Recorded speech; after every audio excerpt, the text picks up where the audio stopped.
Boa noite, meus irmãos e irmãs. Estou aqui para mais um estudo da palavra do Senhor. Que o Senhor venha nos ajudar no entendimento da sua palavra. Que possamos aprender e sermos edificados e crescer no conhecimento de Deus, de Jesus, do Espírito Santo e da sua palavra. Que possamos ficar fortalecidos, possamos nos fortalecer no Senhor. Então vamos orar para começar esse estudo. Senhor nosso Deus e Pai, obrigado por mais um dia que o Senhor nos deu de paz, de conforto, de proteção, de cuidado. Obrigado. Porque mesmo no meio de tantas coisas que está acontecendo no mundo, o Senhor tem nos guardado. Obrigado por tudo. Abençoa cada um dos teus filhos que irão ouvir esse estudo, que estão ouvindo, que o Senhor os abençoe, proteja, dê saúde, dê tudo aquilo que eles estão precisando. Obrigado por tudo, no nome de Jesus. Amém. Então, nosso estudo de hoje tem por título a purificação do templo. A purificação do templo. No estudo passado, no estudo anterior, nós falamos sobre Jesus em um casamento. E lá Jesus deu início aos seus sinais e maravilhas, que são os milagres. Na verdade, os sinais de Jesus são os milagres que dizem que ele é o Messias que Deus prometeu. Este é o sinal. Então, o sinal lá do casamento representava o vinho, a água sendo transformada em vinho, ali representava ou representa o que Jesus iria fazer para religar o homem a Deus, para dar uma nova oportunidade ao homem de ser salvo, de voltar a ter comunhão com Deus. Representava o sangue de Jesus que seria derramado para religar o homem a Deus, para que o homem fosse perdoado. Hoje nós vamos falar da purificação do templo, Aqui em João, no capítulo 2, nós ainda estamos no capítulo 2, verso 12 diz assim: depois disto, desceu ele para Cafarnaum com sua mãe, seus irmãos e seus discípulos, e ficaram ali não muitos dias.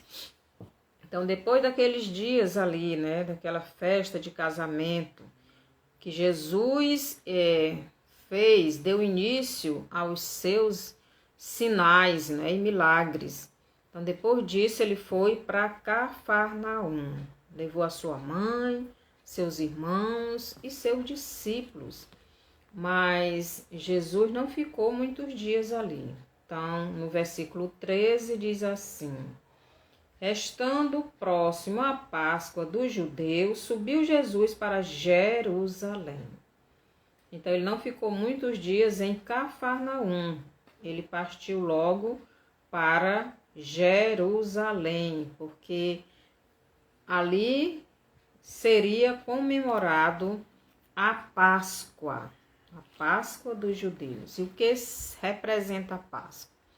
A Páscoa representava, ou para os judeus ainda representa, porque eles não reconhecem Jesus como sendo o Filho de Deus. Logo, para eles, a Páscoa ainda tem o mesmo significado de antes, no Velho Testamento. Representava a libertação do povo da escravidão do Egito. Representava a vida, Representava que Deus protegeu os primogênitos dos hebreus, protegeu da morte, Então, esse cordeiro que é morto durante a Páscoa, né? E comido com aquelas ervas amargas e aqueles pães sem fermentos, representava Jesus, que viria para ser este cordeiro, para ser este sacrifício, para ser este que iria dar vida, né, pelo povo de Israel. Só que o povo não reconheceu o Cordeiro de Deus, embora os sinais estivessem ali. Porque transformar água da purificação em vinho está dizendo que homem nenhum tem este poder de transformar água em vinho. Não tem este poder. Mas Jesus fez isso. Era um sinal de que ele era realmente o Messias, o Filho de Deus. Mas os judeus não aceitaram. Aqui nos versos do 14 ao 22, a primeira coisa que Jesus faz, logo que na festa de casamento mostrou ao povo o sinal que ele era o Messias, depois que ele fez isso, ele foi até o templo, né? Então Jesus, ele vai para Jerusalém para comemorar a Páscoa, mas antes, aqui no verso 14, e encontrou no templo os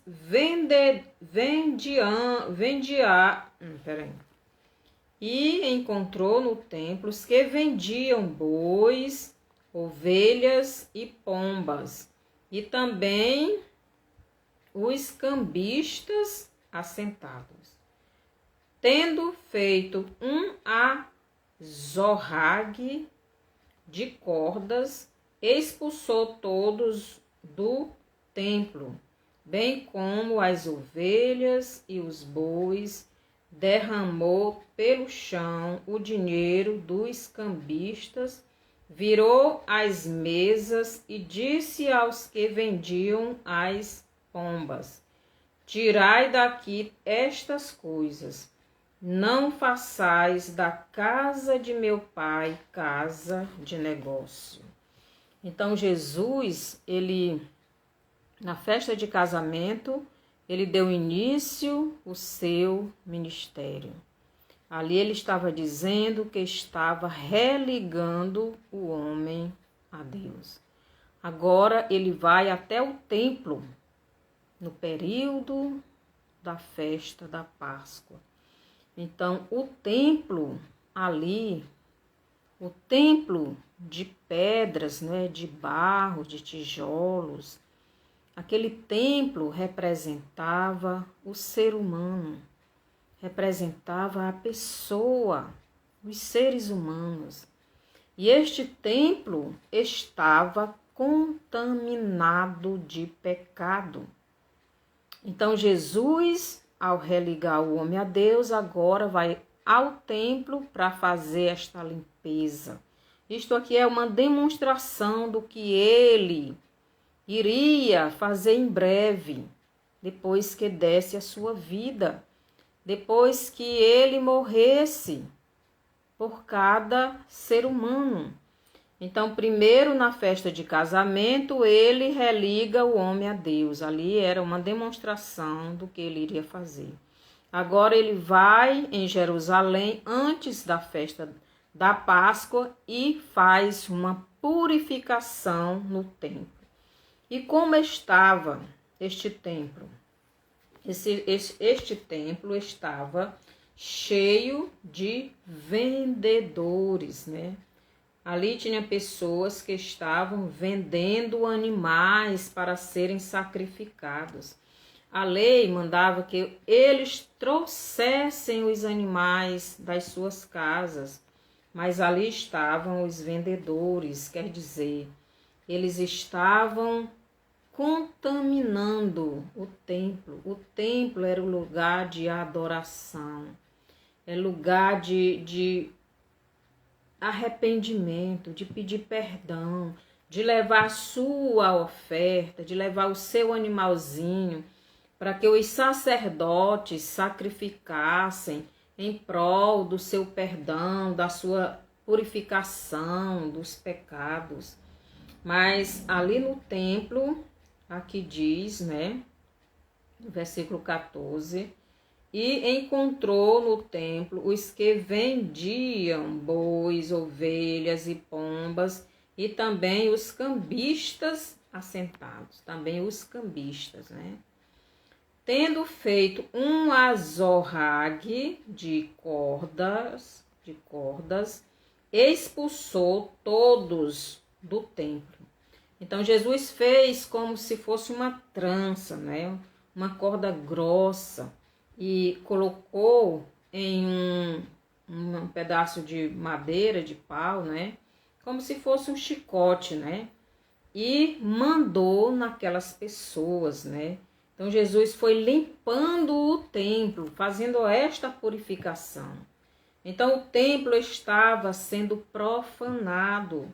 O lugar de adoração a Deus estava cheio de animais, estava cheio de cambistas, estavam cheios de vendedores, negociando, meus irmãos. É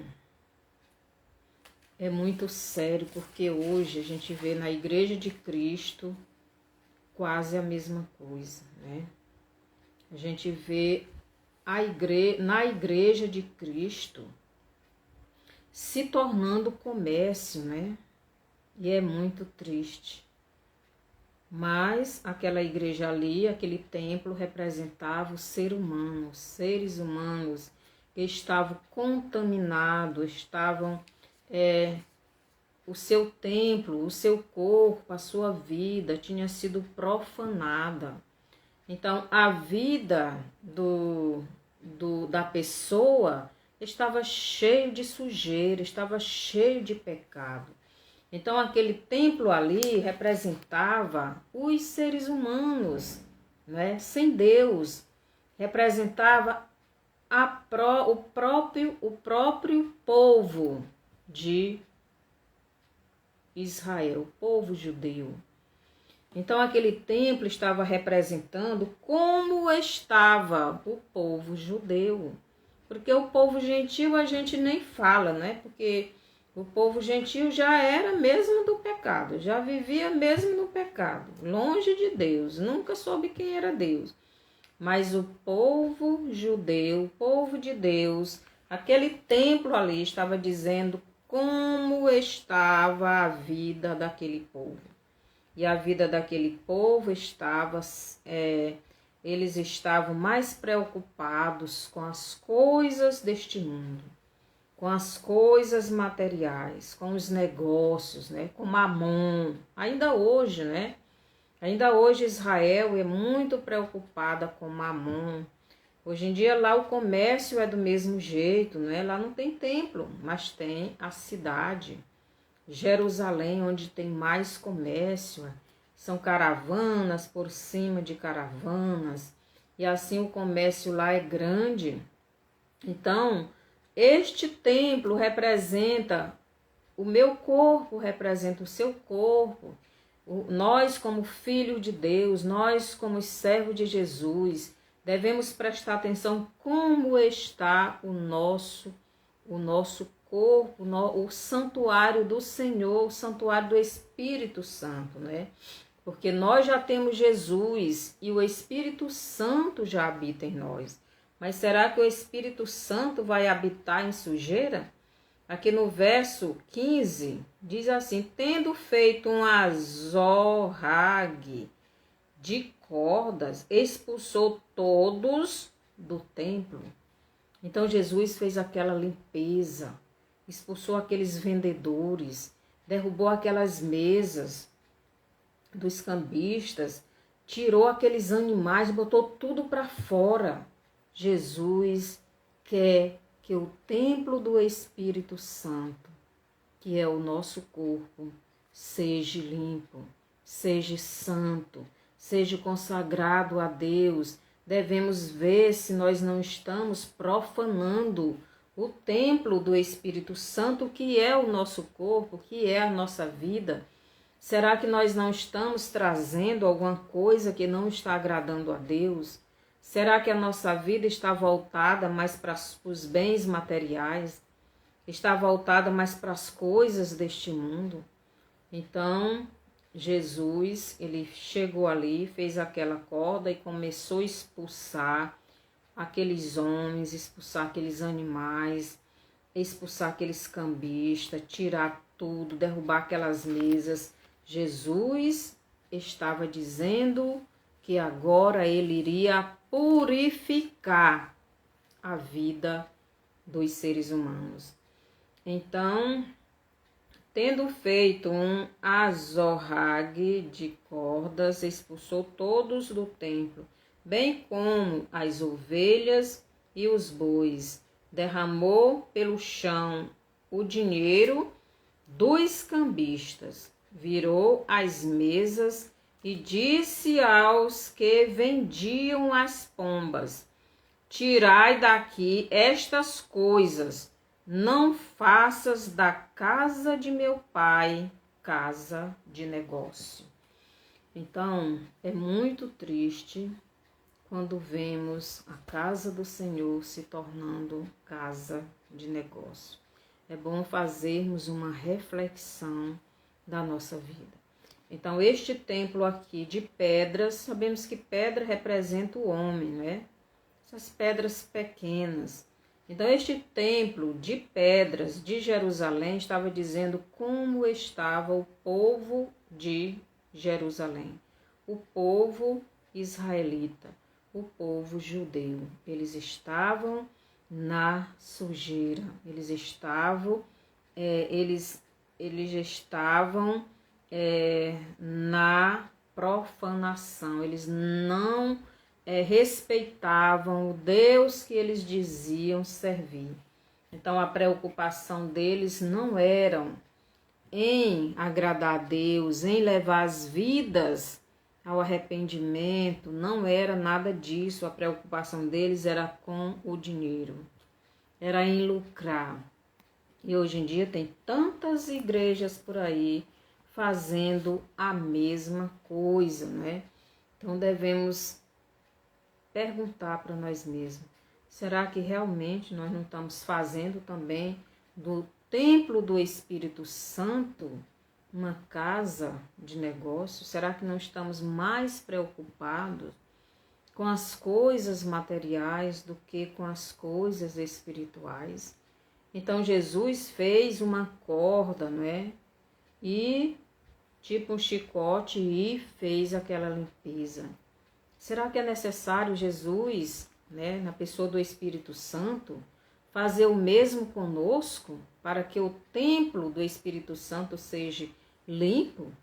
Então, devemos prestar bastante atenção, né? Que o verso 16 diz assim: e disse aos que vendiam as pombas: tirai daqui estas coisas, não façais da casa de meu pai casa de negócio.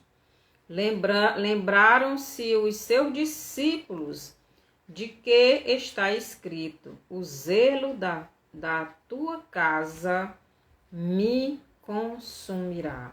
Então, o zelo, o cuidado, a limpeza, né? O cuidado para manter esta casa limpa. E esta casa, meus irmãos, este templo é a nossa vida, é a nossa comunhão com Deus. Então Deus, ele se alegra quando a nossa vida está em obediência a Ele. E por isso que diz: o zelo da tua casa me consome. Será que Jesus está feliz com o templo que é a minha vida, a sua vida? Será que não há coisas na sua vida, na nossa vida, que Jesus não está gostando? Então, Jesus, ele teve que agir para tirar, né, a sujeira, a impureza que estava naquele templo. Então, aqui no versículo 18, Jesus diz o seguinte,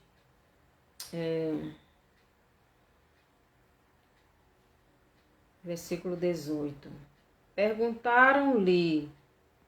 Perguntaram-lhe, pois, os judeus, que sinal nos mostras para fazeres estas coisas? Quer dizer, que sinal tu nos mostra aí para crermos que tu realmente é filho de Deus? Porque Jesus disse aqui, né? Não façais da casa de meu pai casa de negócio. Então ele citou o salmo, o zelo da tua casa me consome, me consumirá. Então os judeus quiseram saber por que ele estava fazendo aquilo, que sinal ele, Jesus, iria dar para que eles crescessem, né, que Jesus era o Messias. Aqui em 1 João 3, eu vou ler bem aqui, rápido. 1 João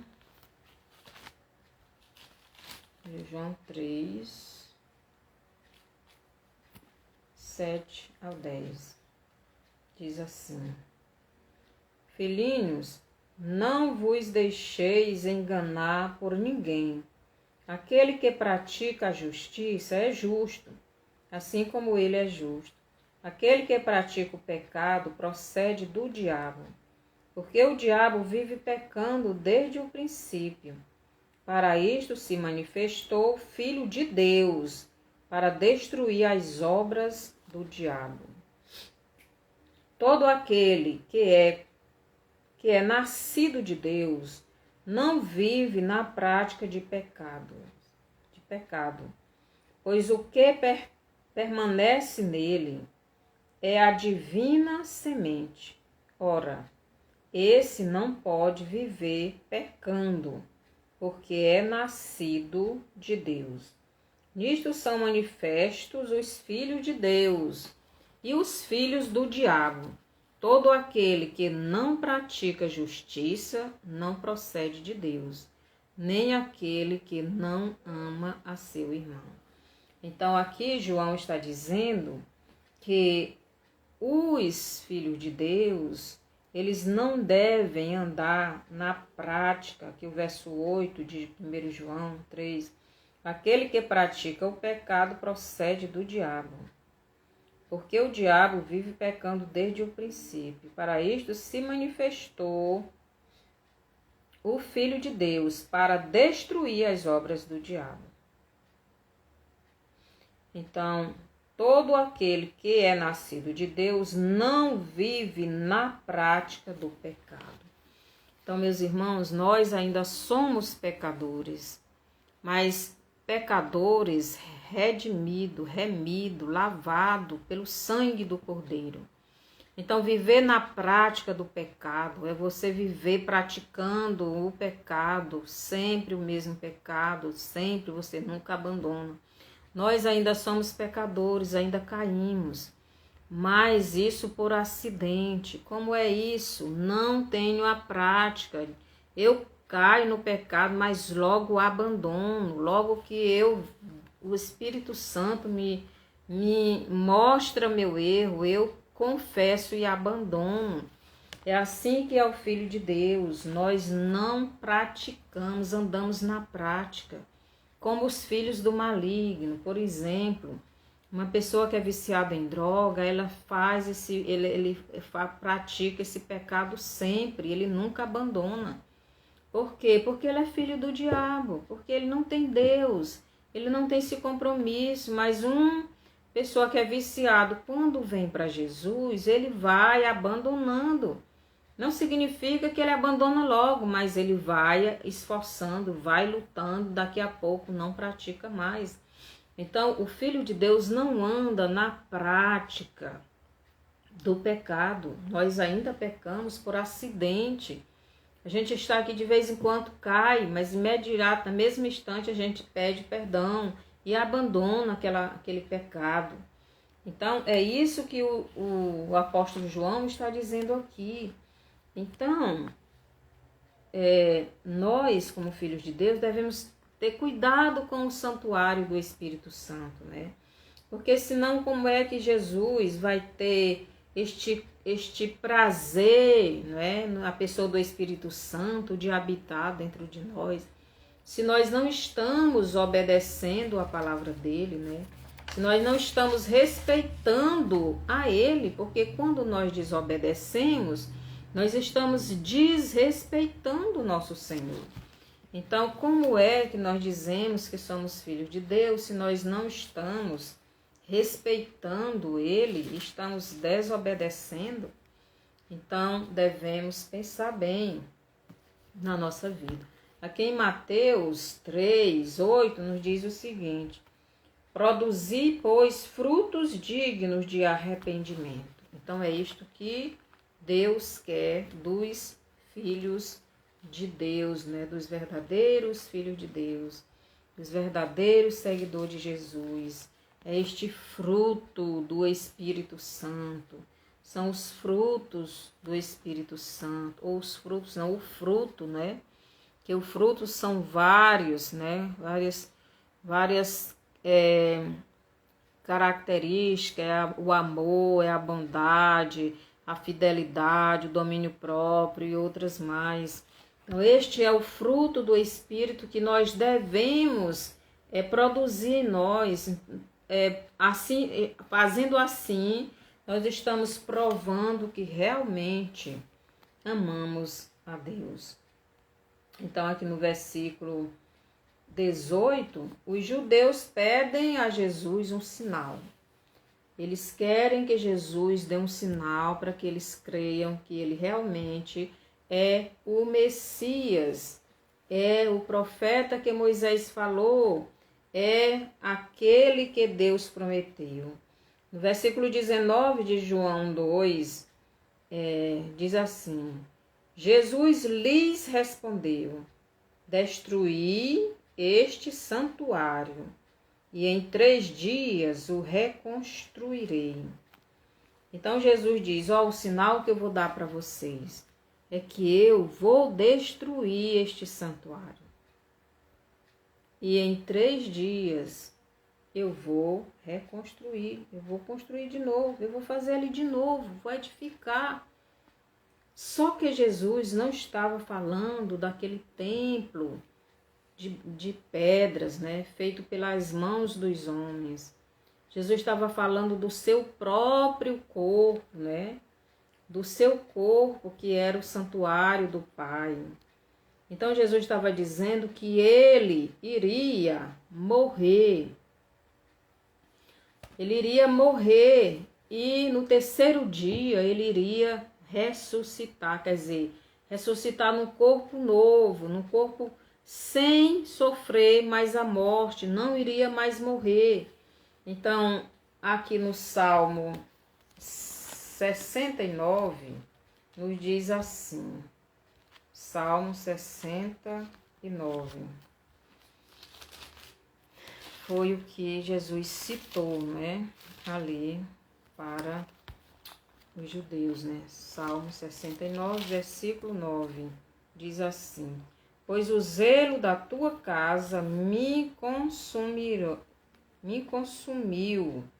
e as injúrias dos que te ultrajam caem sobre mim. Quer dizer, o pecado, né?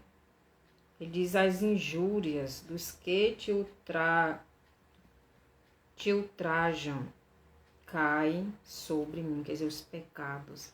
Então, Jesus está dizendo que ele iria morrer.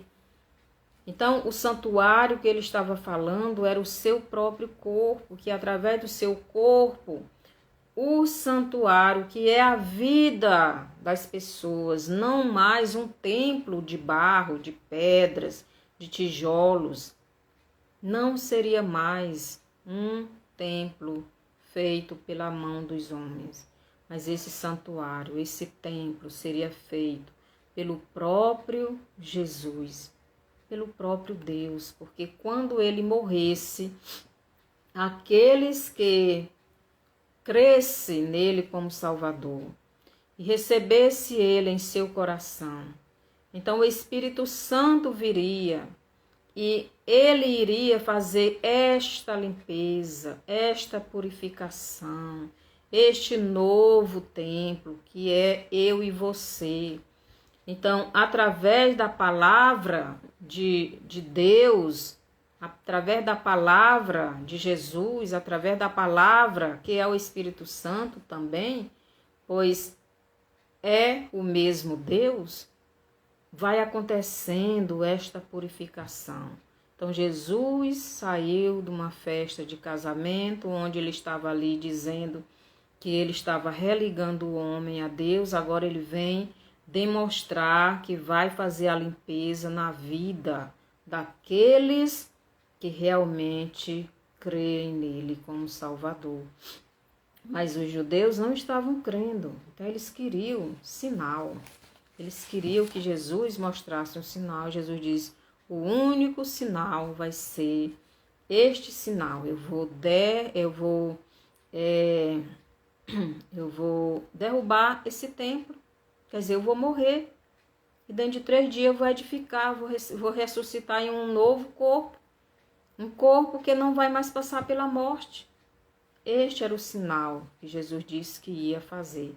Que eles iriam ver. Que este é o sinal de que realmente ele era o Filho de Deus. Então, muitas vezes, nós não estamos prestando atenção como é que está a nossa vida, como é que está o nosso corpo, como é que está o santuário de Deus. Aqui no versículo 20, Jesus diz o seguinte, replicaram os judeus, em 46 anos foi edificado este santuário, e tu em 3 dias o levantarás? Então, os judeus aqui, meu irmão, estão muitas vezes como muitas vezes nós estamos, né? Estamos estudando a Bíblia e interpretando ela como ela está escrita. E Jesus disse que a letra mata. Então, Jesus estava dizendo, falando aqui sobre o seu corpo, mas eles interpretaram que era aquele santuário mesmo, aquele templo feito de mãos humanas, feito de barro, feito de pedra, feito de tijolos, enquanto que Jesus estava falando da sua vida. Então, quando formos ler a Bíblia, devemos olhar sempre pelo lado espiritual. Devemos ver o que é que Jesus quer nos ensinar espiritualmente. Então, os judeus não entenderam que Jesus falava do seu próprio corpo, da sua vida que ele iria dar. Aqui em Isaías, eles já tinham, né, o livro de Isaías. Em Isaías dizia que o Messias, ele iria dar a sua vida, ele iria morrer. Mas ainda hoje os judeus, eles não têm essa passagem, eles não creem nisso.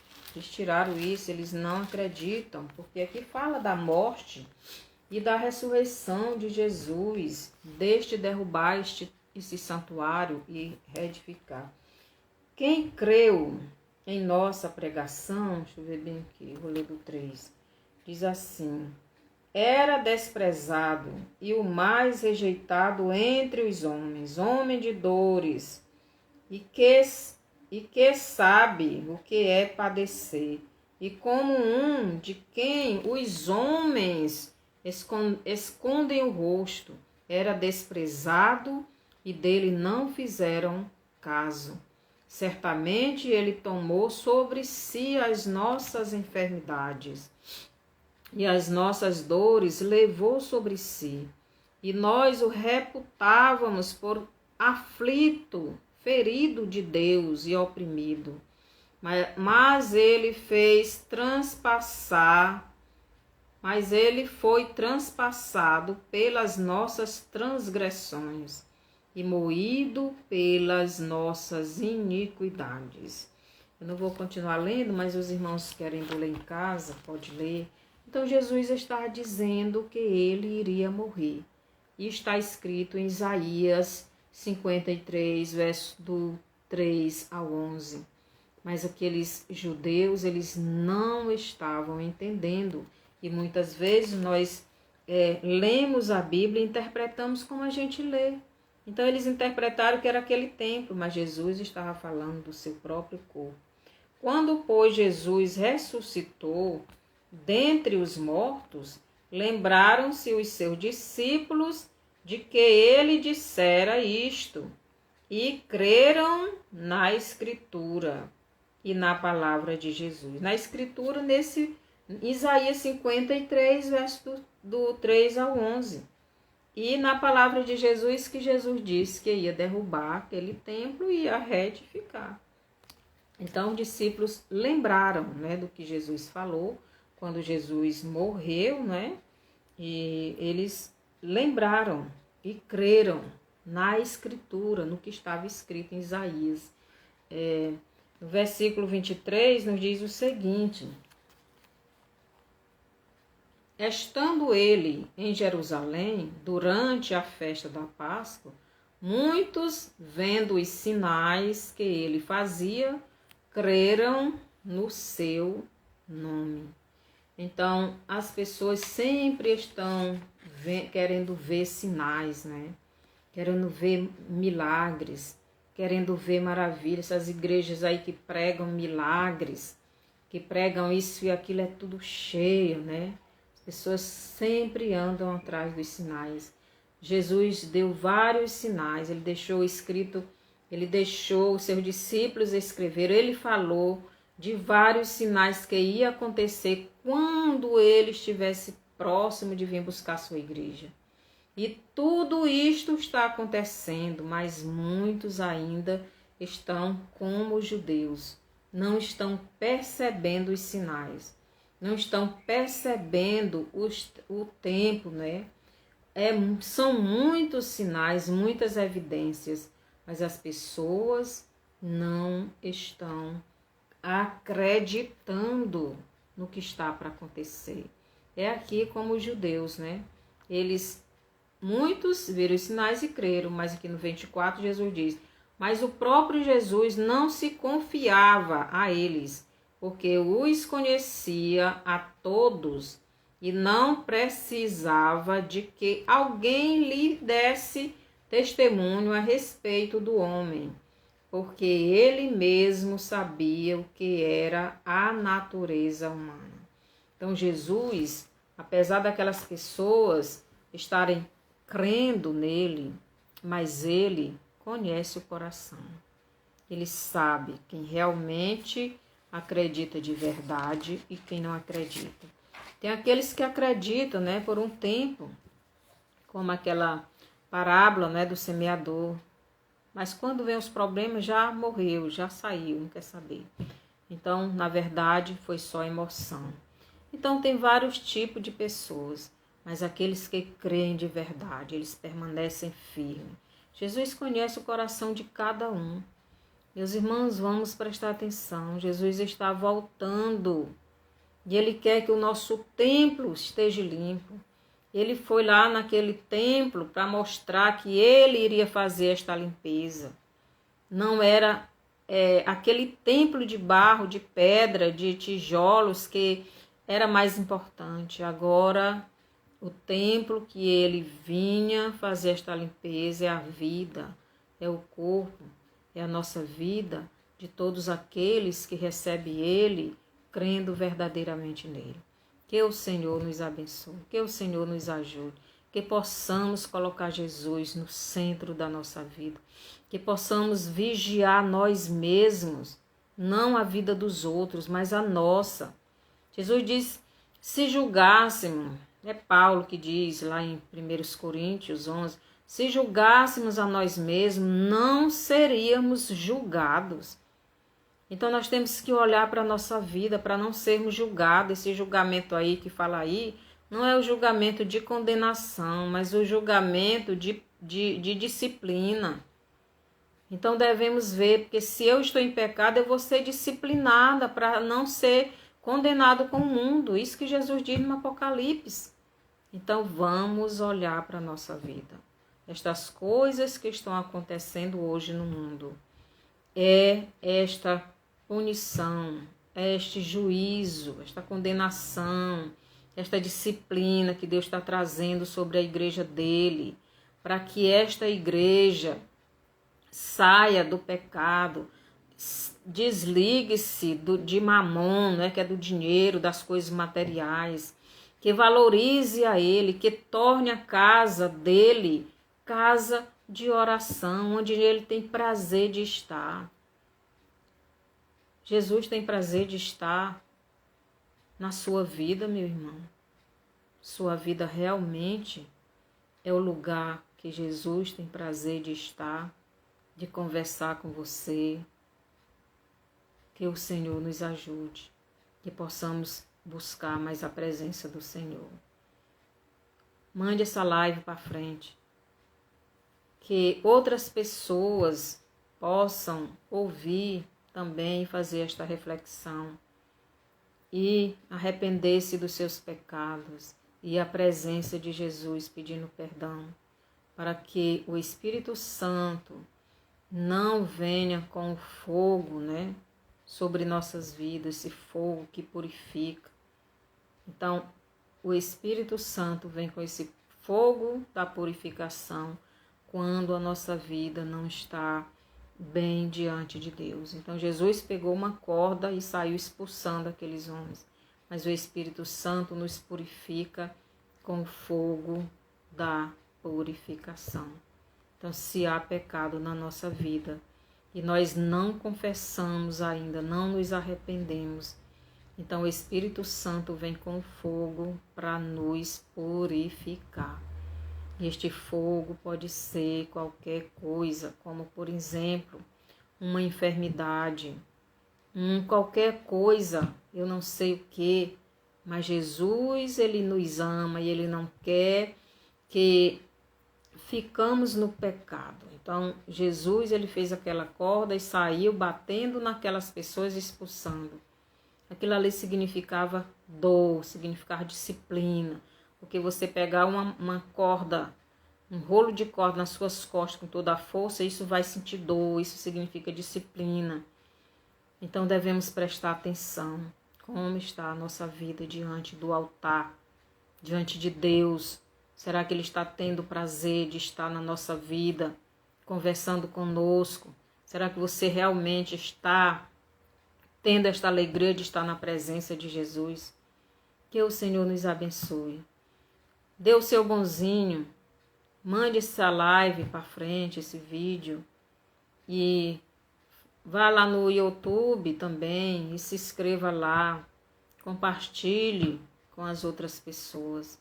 E assim você também está levando a mensagem de Deus para outras vidas, para que elas sejam edificadas. Então vamos orar. Senhor, nosso Deus e Pai, obrigado, Senhor. Obrigado pela sua palavra, que nos mostra que o Senhor não quer sujeira na nossa vida. O Senhor não quer sujeira no templo, que é o nosso corpo, templo do teu Espírito. Ele não habita na sujeira.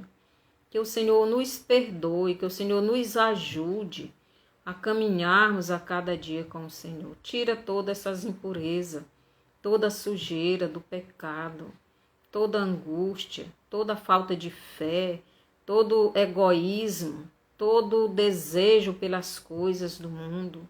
Tudo que não te agrada, eu lhe peço, tira da nossa vida. E nos ajude a sermos filhos mais e mais obedientes ao Senhor. Obrigado por tudo, no nome de Jesus. Amém. Até o próximo vídeo, até sábado.